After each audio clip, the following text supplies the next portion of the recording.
La ciudad de Cancún el día 29 de junio del 2024. Este es el séptimo congreso que se lleva a cabo, que principalmente está enfocado para los jóvenes procesalistas de licenciatura, pero las temáticas son para, digamos, para todos. Entonces va a estar interesante porque tiene tres áreas principales. Un área dedicada, o más bien dicho, un módulo dedicado exclusivamente para el tema del Código Nacional de Procedimientos Civiles y Familiares, y otro dedicado a la evolución en materia penal, y un tercero dedicado a los mecanismos alternos de solución de controversias, principalmente con la nueva ley de mecanismos alternativos de solución de controversias en materia penal.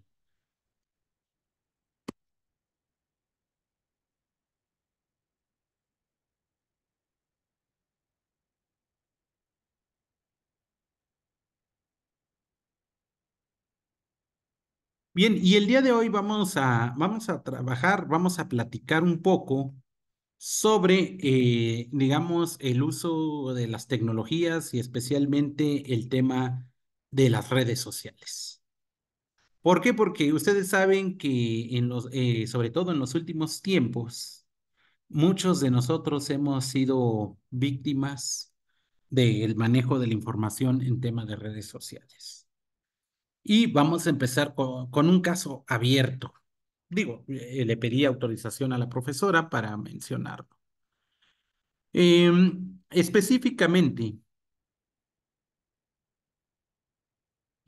el día 22 de enero del año 2024, me llega un mensaje que dice, hola, y yo le escribo saludos. ¿Cómo estás? Saludos. Le digo, bien, ¿y tú? Dice, bien, gracias a Dios. Y me preguntan, ¿y la familia cómo está? Saludos y bendiciones para todos los demás. Yo con esas frases me doy cuenta que no se trata de la persona a la que siempre me comunico con ella a través de redes sociales, porque hay como un lenguaje, digamos, fraterno, coloquial, de común denominador que podemos trabajar con esta persona. Entonces, al momento en que ella está utilizando un lenguaje que no es el común, inmediatamente me doy cuenta, o más bien dicho, infiero que no es la persona la que me está escribiendo. Y le lanzo una broma y le digo, todo bien, la casa grande y la casa chica, todo bien. Digo, ustedes saben que ayer fue el Día del Amor y la Amistad para la casa grande y hoy para la casa chica. ¿Estamos de acuerdo con eso? ¿Sí? Entonces, dice, sí, qué bueno, eso me alegra mucho, la verdad. Entonces, en vez de que eche chascarrillo, pues en realidad, como que no lo entendió. Dice, ¿sabes? Te quería pedir un favor. Le digo a la orden. Dice, sabes que no soy de estar pidiendo este tipo de favores, pero la verdad ocupo que me prestes 1,000 pesos hasta mañana, que mi cuenta que no quiere funcionar bien y necesito realizar una transferencia. Y claro, le pongo digamos, un emoji que dice, adelante. Le digo, pásame tu cuenta bancaria y le pongo un perrito divertido. Y ya me pasa el número de cuenta bancaria y me pasa el destinatario. Y me dice, me avisas cuando quede. Entonces, inmediatamente lo que hago es teclear el número de cuenta bancaria y me sale, me pone en el concepto, ponle a la persona que le están contactando.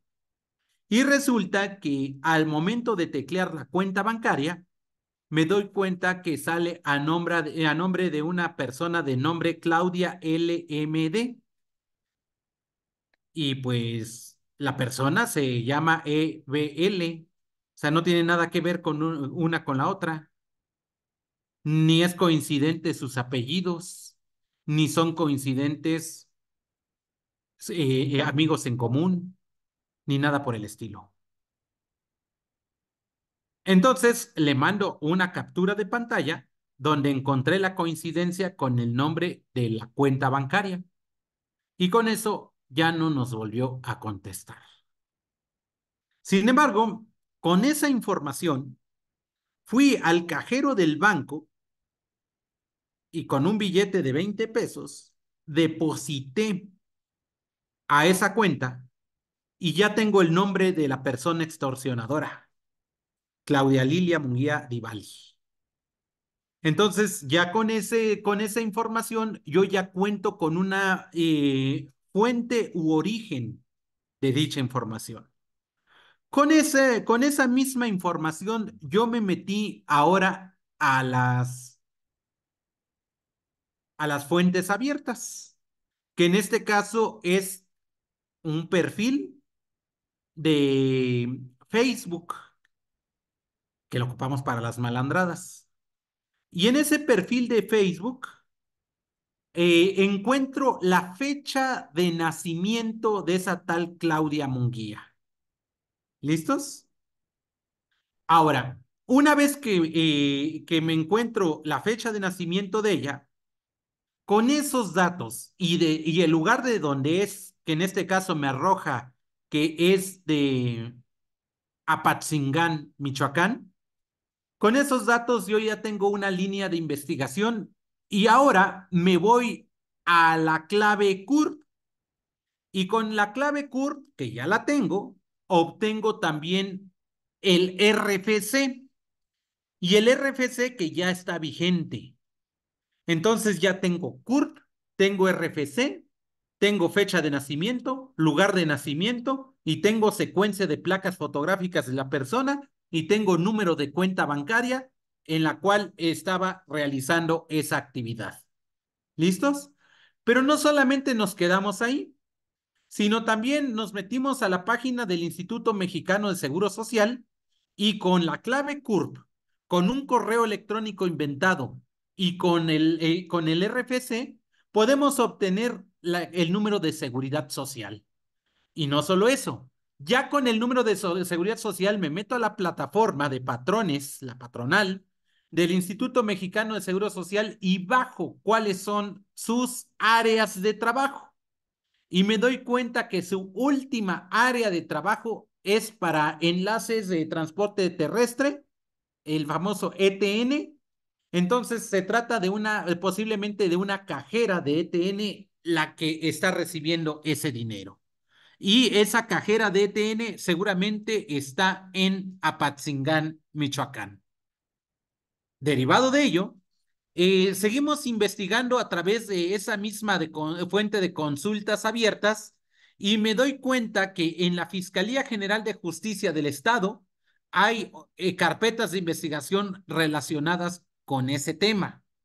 Entonces, evidentemente, podemos iniciar una carpeta de investigación, pero en este caso no es por una cuestión de fraude, porque no lo consumó, tampoco me engañó, sino más bien ahí lo que está haciendo es una usurpación de identidad. Pero la usurpación de identidad es totalmente digital, no es física. Es decir, se está haciendo pasar por la persona EBL y no es EBL, es Claudia. Y Claudia se está haciendo pasar por ella y le está mandando mensajes a todos sus contactos para que le depositen dinero.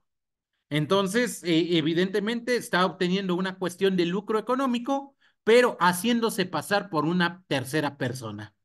Entonces, ahí lo que tenemos es una usurpación de identidad consumado instantáneamente, en donde interviene la autora directa en forma de acción dolosa.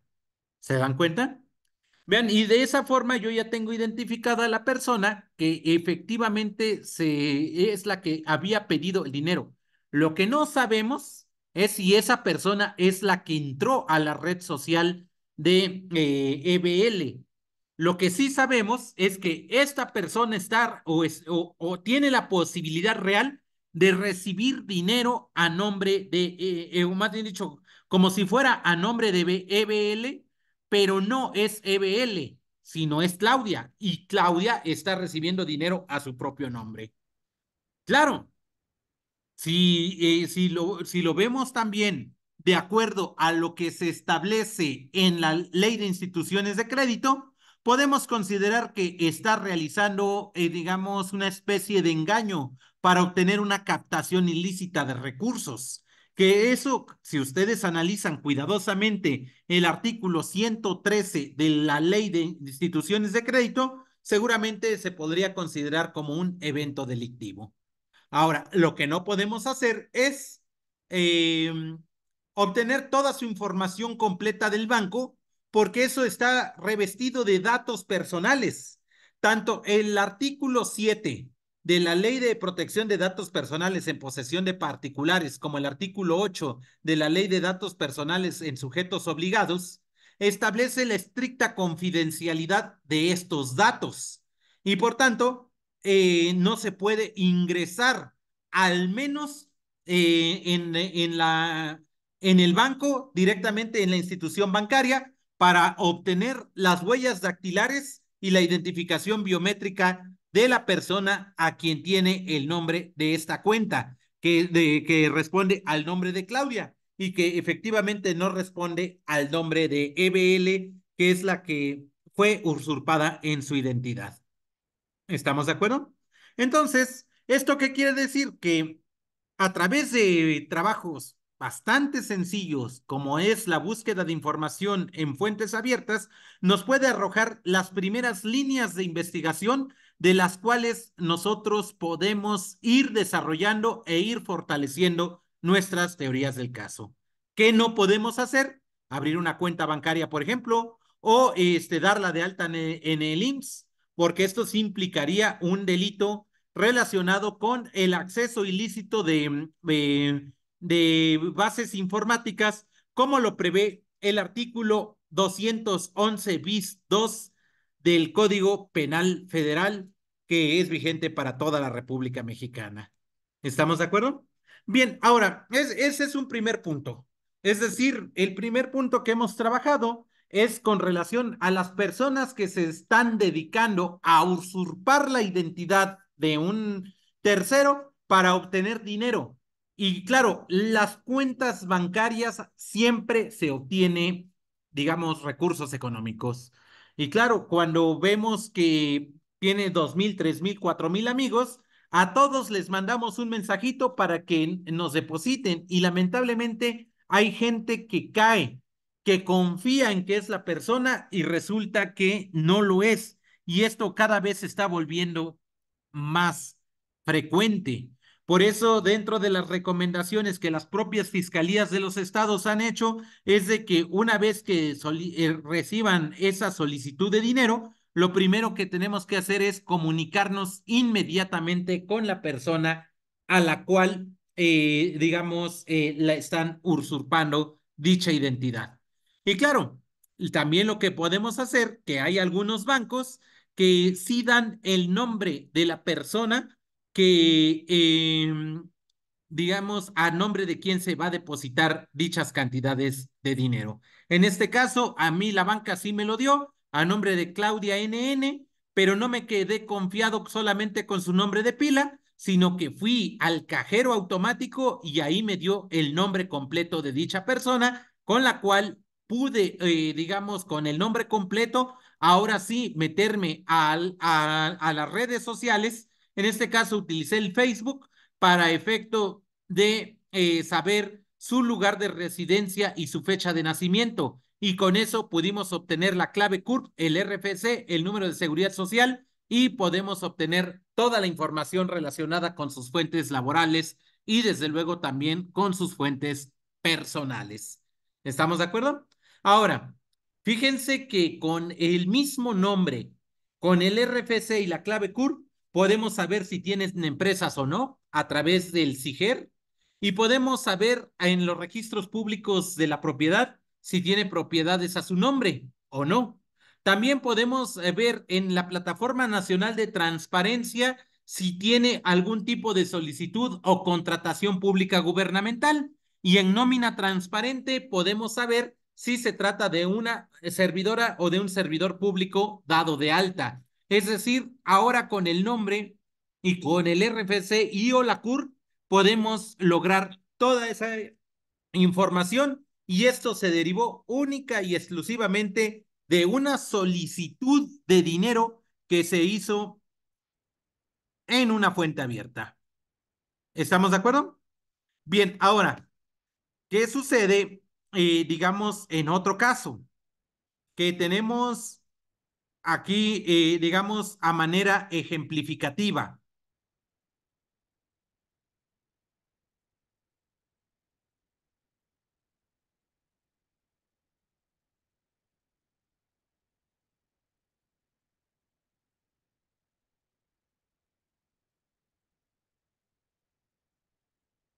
Hace unos meses me consultó una persona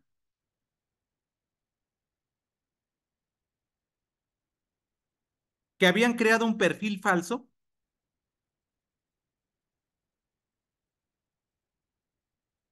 vendiendo packs,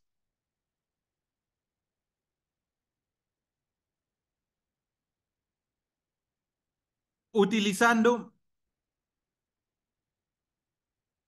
sus placas fotográficas.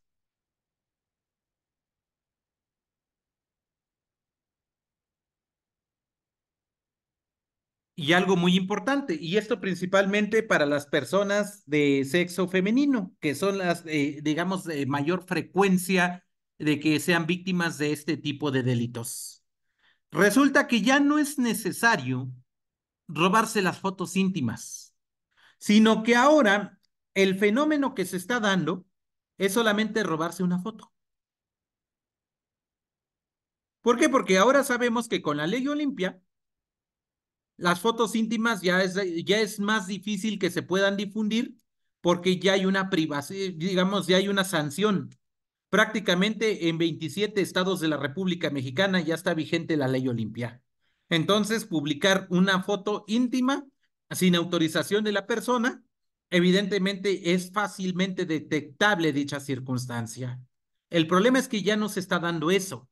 El problema es que ahora se está dando en que están ocupando las fotografías de una persona con inteligencia artificial, están creando cuerpos desnudos con la cara de esa persona y lo están difundiendo en fuentes abiertas. Y digamos, esta persona evidentemente no es, pero digamos por la cuestión de la cara, podemos ver que sí es. Entonces, ¿qué sucede ahí? ¿Cómo lo podemos combatir? Primeramente, sabemos que evidentemente se trata de un delito de carácter informático, pero también podemos considerar que el rostro de las personas pueden estar protegidas por temas de derechos de autor, así como el nombre de las personas. Cada uno de nosotros podemos dar de alta como una marca nuestro nombre en el Instituto Mexicano de la Propiedad Industrial, en el INPI.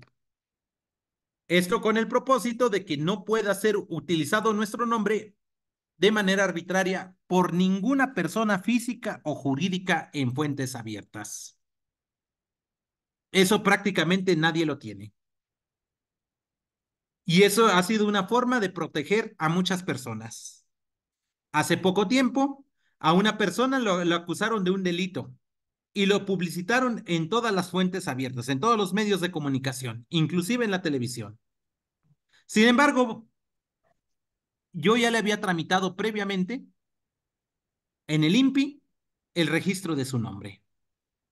Entonces, ahora está preparando una demanda por derecho de daños y no solo eso, por la utilización ilícita de su nombre, porque está debidamente registrado y que tiene los derechos de propiedad intelectual sobre su propio nombre. ¿Y esto qué nos permite? Que la utilización de cualquier fotografía o la utilización de nuestro nombre o de nuestro apodo inclusive es un signo único de nuestra identidad. Y esto se puede registrar como si fuese una marca. Y claro, si hay violaciones a la marca, esto puede constituir un delito relacionado con la propiedad intelectual. Ustedes saben que tanto el título 26 del Código Penal Federal como la Ley de Propiedad Industrial contemplan delitos relacionados con la propiedad intelectual. Y uno de ellos es la utilización de una marca o de una imagen de una persona en medios masivos de comunicación. Evidentemente, esto se puede estudiar y se puede combatir. Y este delito es de carácter federal y es la Fiscalía Especializada en Control Competencial. Específicamente, hay una unidad relacionada con delitos de derechos de autor, quienes se dedican al estudio de estos delitos. ¿Estamos de acuerdo? Entonces, ¿eso qué quiere decir? Que la imagen de las personas no pueden ser utilizadas simplemente porque sí. Si nosotros le mandamos una fotografía a alguna amiga o algún amigo de nosotros, digamos, es para consumo personal o para visibilidad personal, pero no lo puede difundir a terceras personas. En caso de hacerlo, le asiste el derecho de autor a la persona que haya tomado la placa fotográfica.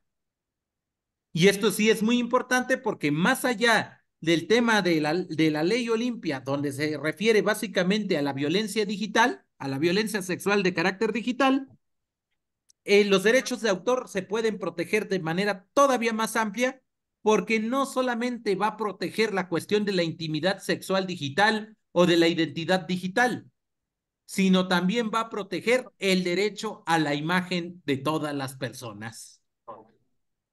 ¿Estamos de acuerdo? Inclusive, yo me he topado, y se los digo a nivel profesional, con varias escuelas en México de que ofertan maestría o doctorado y utilizan mi nombre o utilizan nombre de profesores que nunca van a asistir a dar clases.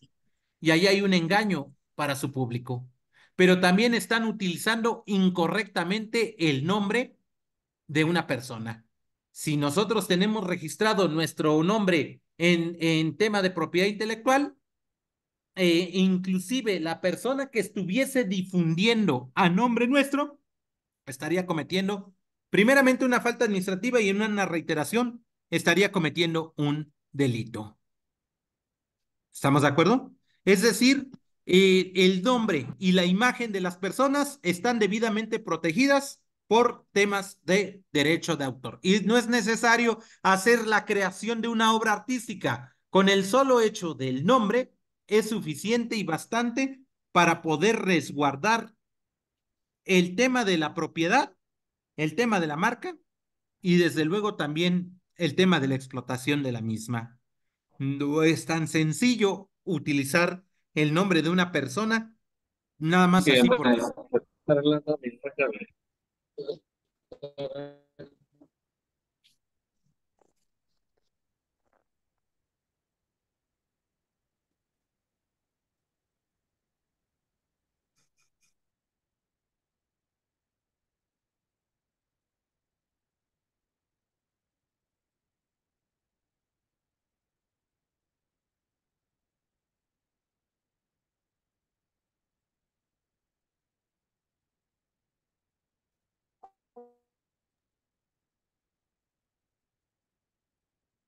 entonces,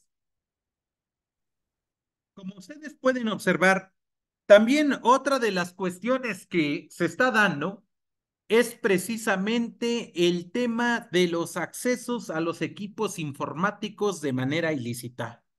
Es bastante frecuente que nos clonen nuestro WhatsApp. Ustedes saben que ahora para la clonación del WhatsApp es bastante sencillo. ¿Por qué? Porque hay páginas de internet que se dedican precisamente a eso. ¿Y quiénes son las principales víctimas del WhatsApp? Quienes tienen el buzón telefónico activado. Porque en las páginas de internet tecleamos el número de WhatsApp al que queremos ingresar y nos llega un código. Pero ese código, digamos, al no tener acceso al teléfono, pedimos que el código llegue al buzón. Y cuando ustedes ven, se meten al buzón y la mayoría de nosotros no tiene la contraseña del buzón. Entonces, es fácil meterse desde otro equipo de teléfono celular o de teléfono fijo al buzón de una persona que no tiene las medidas de seguridad para el control del buzón. Es decir, la mayoría de las personas no tienen, digamos, la configuración del buzón del teléfono. Y ahí es donde llega la clave del WhatsApp. Entonces, como llegan ahí los números del WhatsApp, con eso es suficiente para resetearlo y con eso es suficiente para que una persona ya no tenga acceso a su propio WhatsApp. Y de ahí empiezan a vaciar toda la información. Entonces, ya con eso la persona ya no puede acceder a su propia red social, sino que es un tercero quien ahora se está haciendo pasar por la persona dueña del WhatsApp y puede realizar, digamos, desde una simple solicitud de dinero hasta cuestiones de extorsión. Entonces, por eso es muy importante que para evitar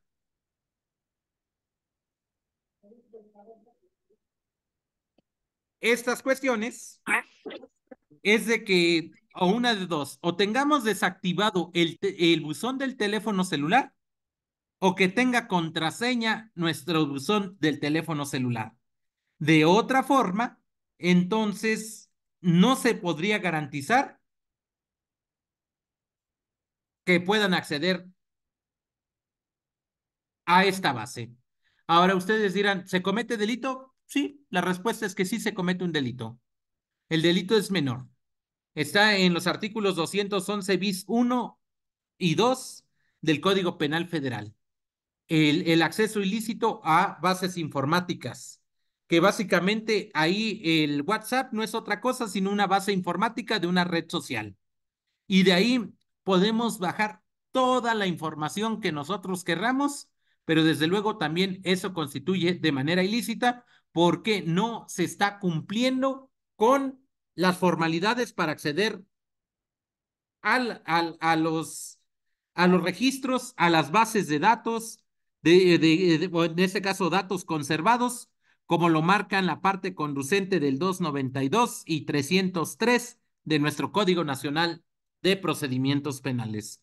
Ustedes saben que en los términos del artículo 16, párrafo 13 de la Constitución mexicana, solamente es un juez de control federal, a petición del titular de la Fiscalía del Estado o del Ministerio Público Federal, para poder solicitar este tipo o este tipo de técnicas de investigación para poder realizar una investigación, valga la redundancia, de índole criminal y no se podrá ocupar en distintas materias. Doctor, ¿De acuerdo? Bien, ahora, otro de los puntos que nosotros observamos por ahí es ¿qué pasa si yo grabo una llamada con alguien? ¿Qué puedo tener de problemas con eso? Pues básicamente ninguno. El grabar una llamada no es un delito. El utilizar una llamada grabada para efecto de extorsionar o causar un daño, eso sí es un delito. Es decir, la grabación de las llamadas es bastante frecuente. Yo sé que muchas llamadas se graban. Yo sé que muchas llamadas quedan registradas. Incluso hay teléfonos celulares principalmente de Android, quienes tienen digamos, una aplicación más sencilla que las de iPhone para grabar llamadas telefónicas y ahí queda toda la grabación. Y eso como tal no significa un evento delictuoso. Se convertiría en delito si utilizamos esa grabación para causar un daño o si utilizamos esa información para alimentar bases de datos de inteligencia artificial y posteriormente utilizarlo para cometer delitos. Eso sí es bastante frecuente.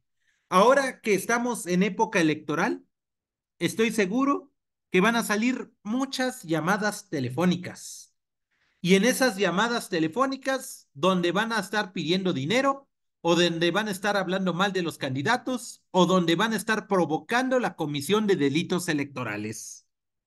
Sin embargo, resulta que esa información deviene de la inteligencia artificial. Y fíjense que ahí es donde está un poco flojo la ley general de delitos electorales, porque no contempla los delitos electorales cibernéticos, sino que tenemos que ir a los delitos genéricos, es decir, los delitos cibernéticos ordinarios, para tratarlos de configurar en una hipótesis de jornada electoral. Pero como ustedes saben, en los términos del artículo 14, párrafo tercero de la Constitución, sería difícil poder combatir ese tipo de conductas ante la falta de regulación, digamos, de delitos relacionados con la inteligencia artificial. La inteligencia artificial ha llegado, pero los delitos que están contemplados en los códigos penales siguen siendo insuficientes para poder combatir este tipo de conductas. Por otra parte, también es importante establecer que digamos, este control, o más bien dicho, estos mecanismos tienen que ver principalmente con el tema de los datos privados en posesión de particulares. Ustedes saben que Facebook y WhatsApp son de la misma empresa. Ellos están manejando gran cantidad de datos personales. Sin embargo, la regulación no es nacional, sino la regulación es transnacional. Y ahí es donde tenemos que tener especial cuidado porque los instrumentos internacionales en materia de delitos cibernéticos siguen estando con severos problemas en su aplicación.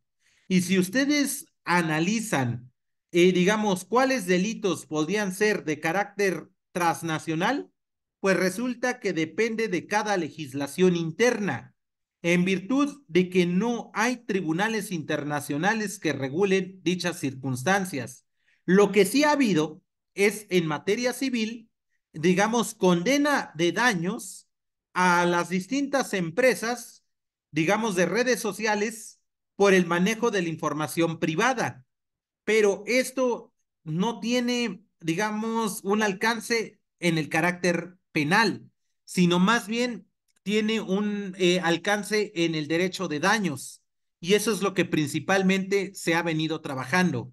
Yo creo que el caso más emblemático de derecho de daños que hay en México es el que tiene nuestro amigo Ulrich Richter Morales, que ustedes lo pueden buscar en fuentes abiertas, el cual él ha ganado una demanda multimillonaria al gigante Google por la utilización de sus datos personales. Y esto lleva desde el 2008 el litigio y actualmente Google ha impugnado y está en manos de la Suprema Corte de Justicia de la Nación, ya como última instancia para saber si le da o no la razón a Ulrich. Pero estoy seguro que sí le va a dar la razón por varias razones. Y yo creo que la principal es porque Google no ha garantizado el debido cumplimiento y el control de los datos personales que tiene en su poder.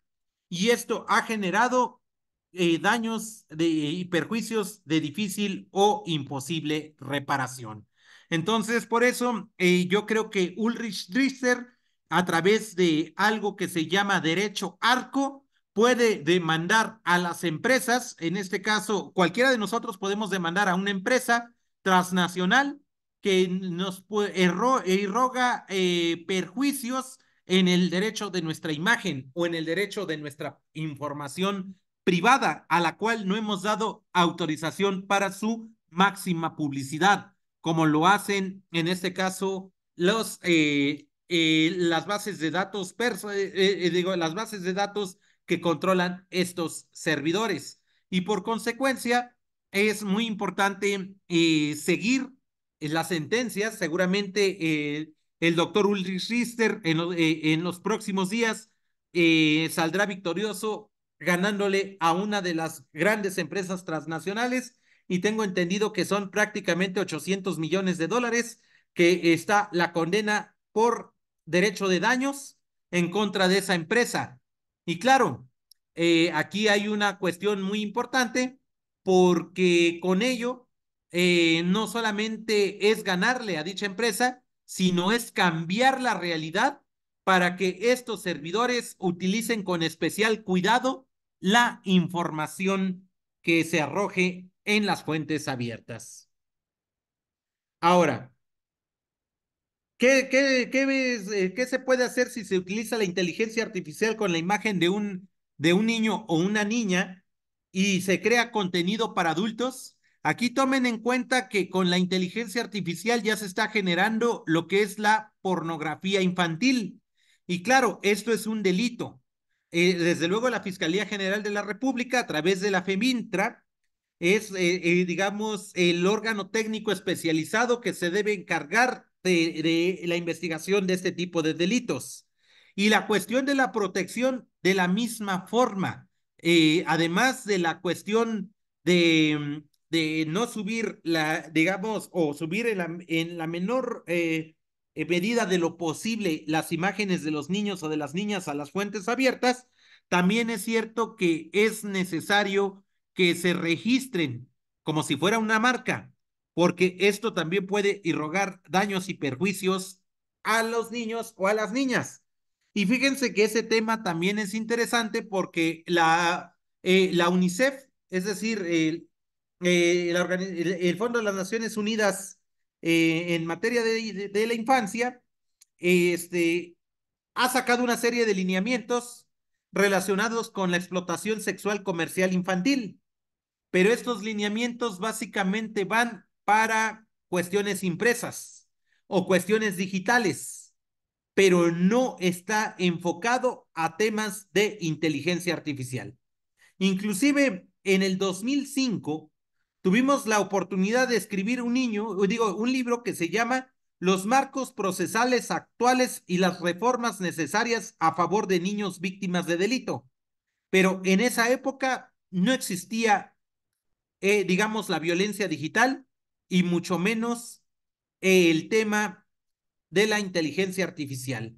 Sin embargo, lo que sí es seguro es de que la Organización de las Naciones Unidas tiene que ampliar los derechos de los niños. En la Convención de los Derechos del Niño de 1989 se tiene que incluir un artículo relacionado con digamos, con la imagen, con el derecho digital.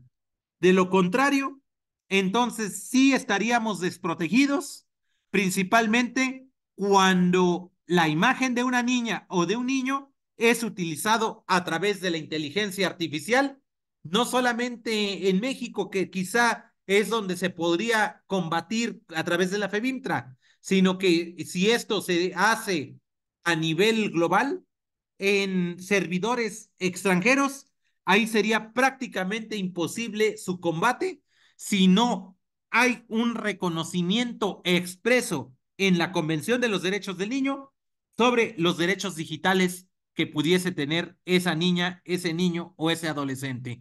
Es decir, incluso ese puede ser motivo de una investigación minuciosa para aquellas personas que están realizando su tesis doctoral, digamos, el derecho digamos, de la imagen digital de niñas, niños y adolescentes en la Convención de los Derechos del Niño.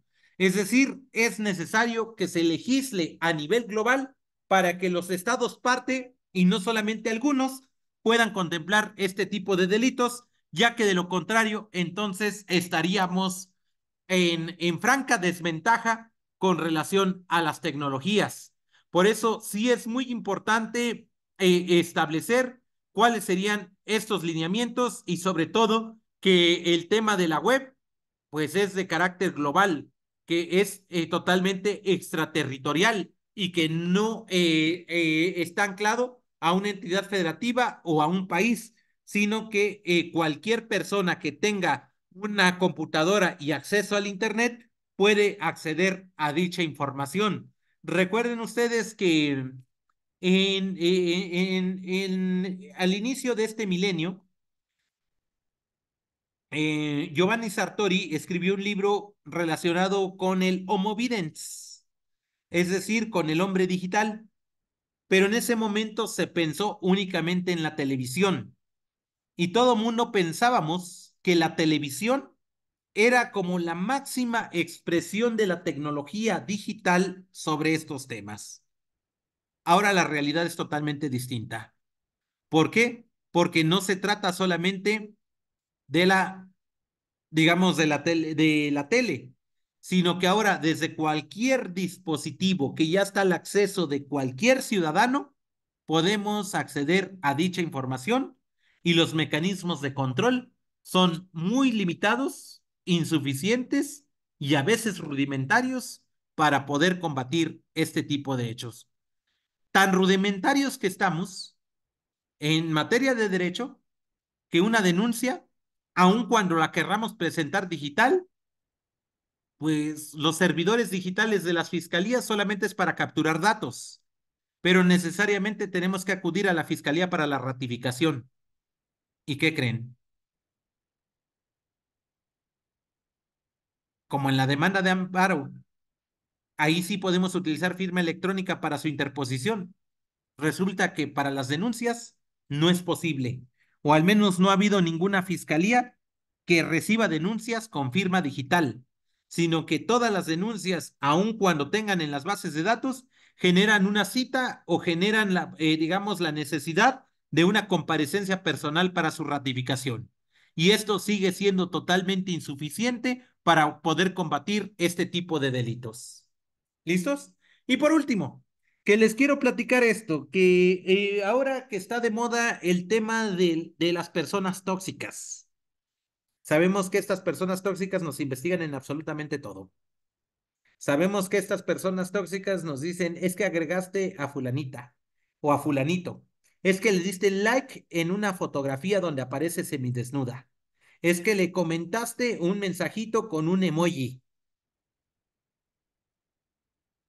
Recuerden ustedes que en la mayoría de la ley general de las mujeres al acceso a una vida libre de violencia, ya se está regulando la violencia digital.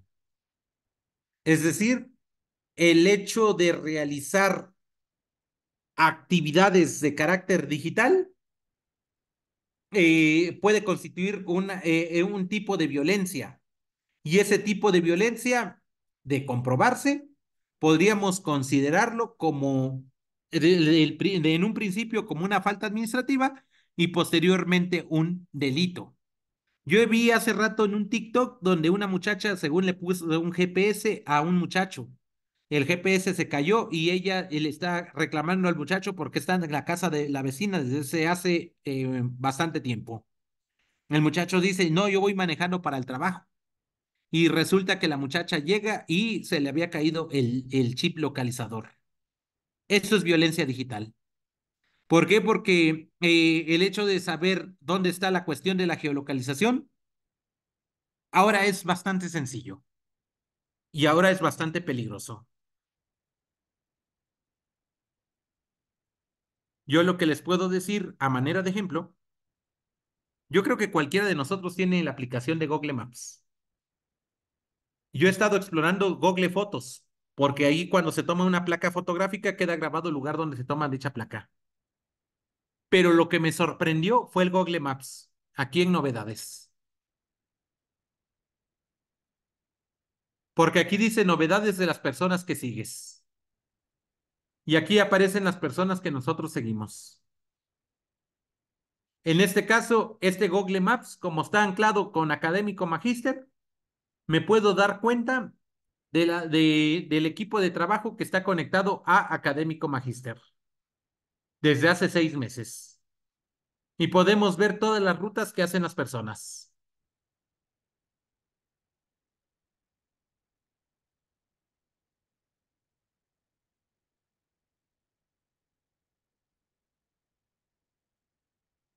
Y resulta que, por ejemplo, podemos ver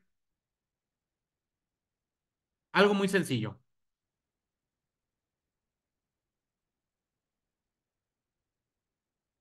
el día de hoy.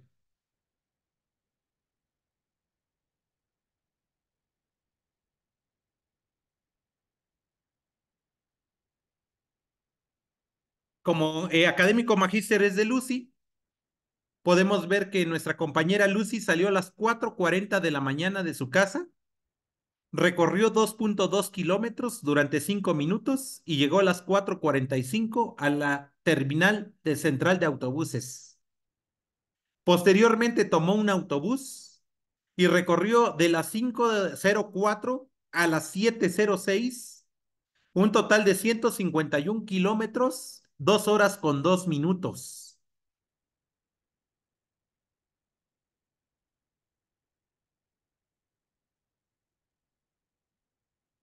Y posteriormente hizo otro recorrido de las 7 horas con 12 minutos a las 7 horas con 42 minutos para llegar al Aeropuerto Internacional de Guadalajara. Y ahí estuvo permanente de 7:42 a 10:45. Y ahí recorrió 1 hora 16 minutos de las 10:45 a las 12 del día. Después se le acabó la pila de las 12 del día a las 12:45.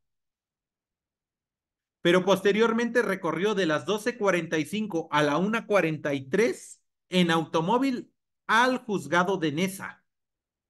Y ahí viene el juzgado de Neza a bordo. Y posteriormente recorrió 20 minutos y llegó a una llantera. Y posteriormente recorrió otros 14 minutos, 850 metros, hasta llegar a su domicilio. ¿Qué les parece? Es decir, tenemos con exactitud inclusive las placas fotográficas que toma con el teléfono de equipo Magister.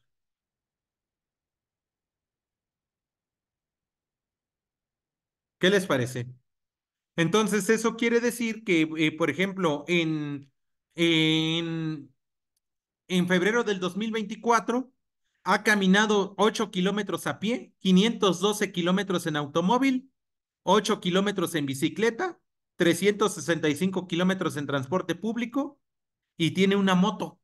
Y ha recorrido 16 kilómetros y en avión 479 kilómetros. Y aquí se registra también eh, que ha visitado 2 restaurantes, ha visitado 7 lugares de compras, ha visitado 3 lugares culturales, ha visitado 2 hoteles y ha visitado 4 aeropuertos en los últimos días. ¿Estamos de acuerdo? Entonces, ¿eso qué quiere decir? Y eso lo graba el teléfono de equipo Magister, porque está conectado a un correo electrónico que es académicomagister@gmail.com.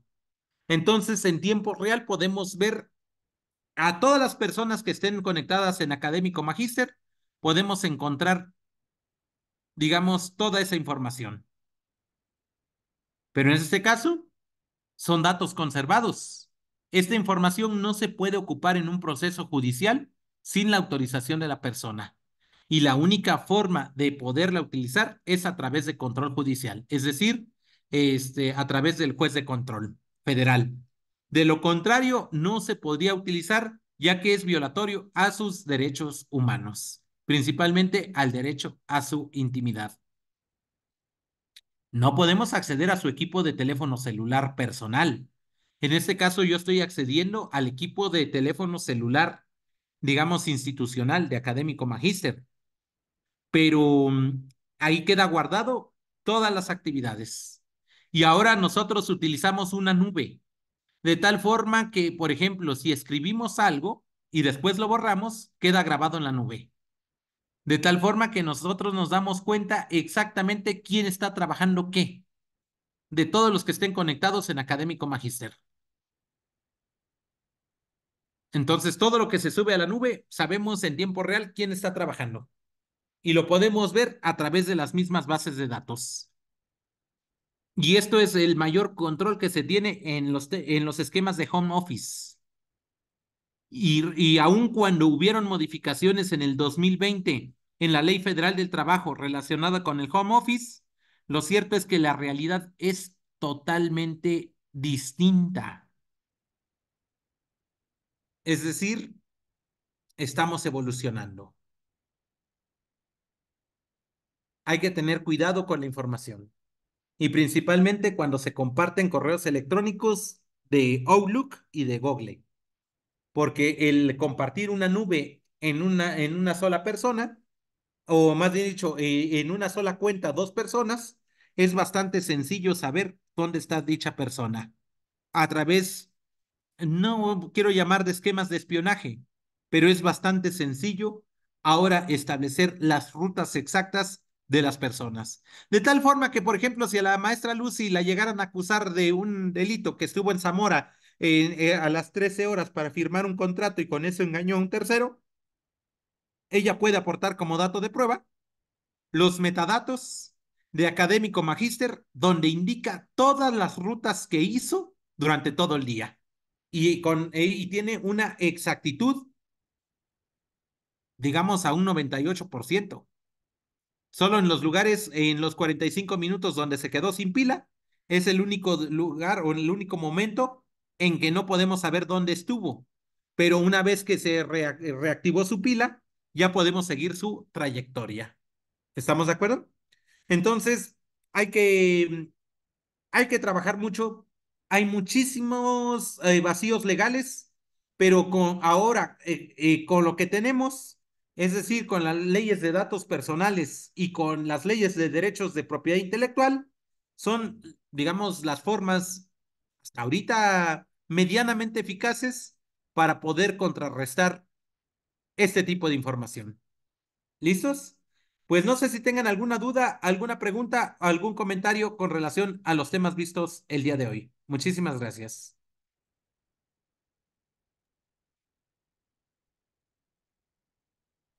Una pregunta nada más, yo, recientemente a mi hermana le hicieron un fraude, el que usted explicaba que alguien más hizo pasar por un conocido y le sacaron dinero.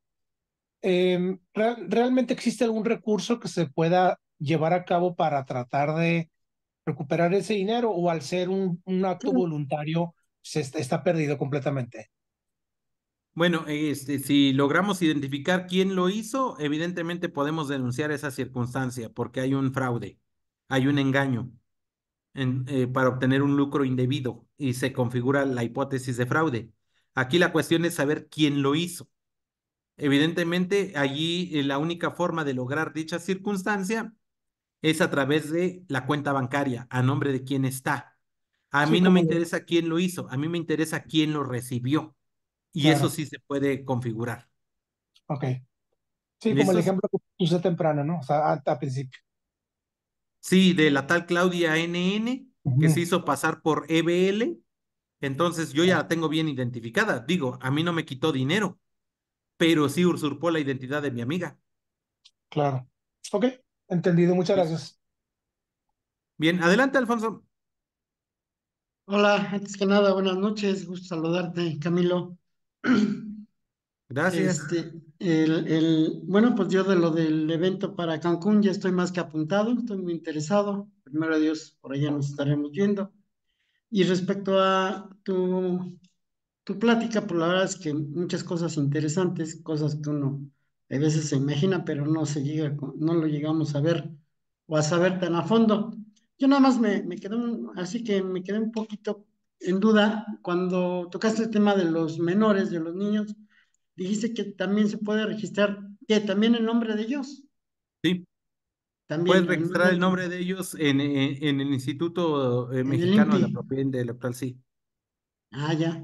Sí, porque ahí me perdí en un momento y no supe si también, al igual que los Sí, claro, demás. porque ellos tienen derecho a una identidad y a una Ujú. marca, Perfecto.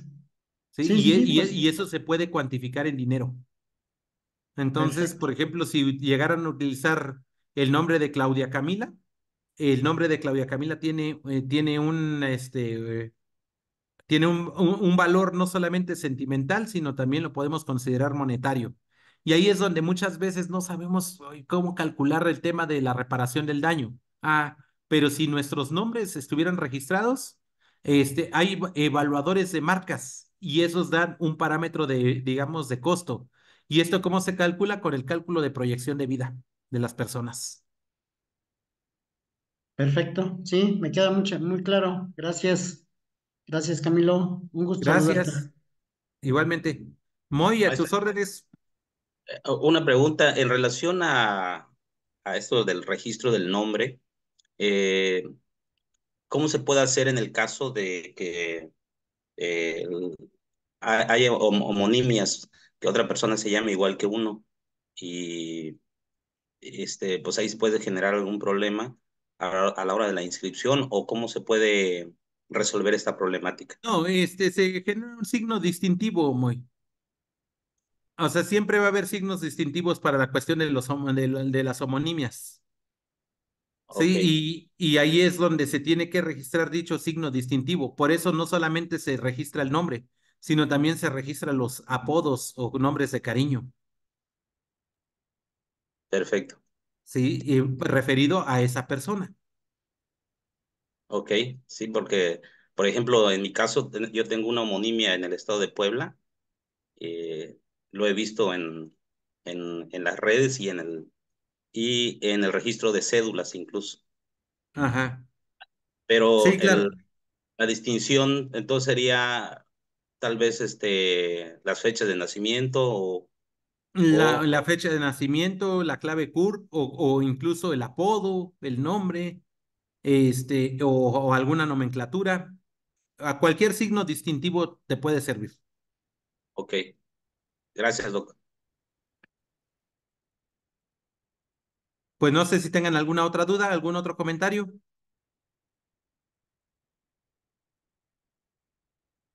Bien, si no, pues les agradezco muchísimo. Este, mm, Solo les recomiendo que tengan mucho cuidado al momento de estar stalkeando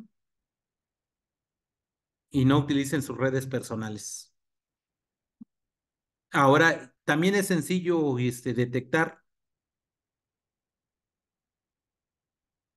digamos, las fuentes de información o las direcciones IPs.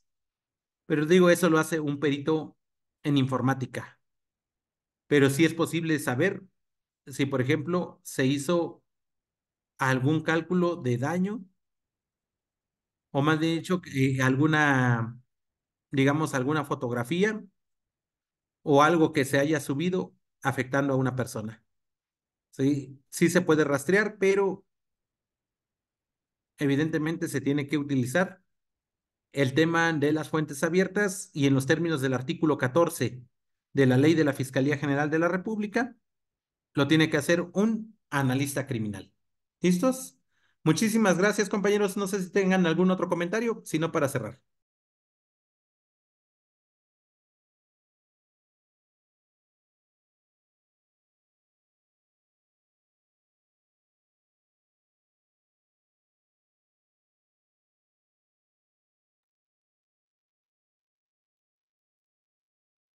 Bien, pues no habiendo nada más que platicar, pues muchísimas gracias, compañeros, que pasen muy bonita noche y espero que les Igualmente, haya buenas gustado. noches. Buenas noches. Gracias Camilo.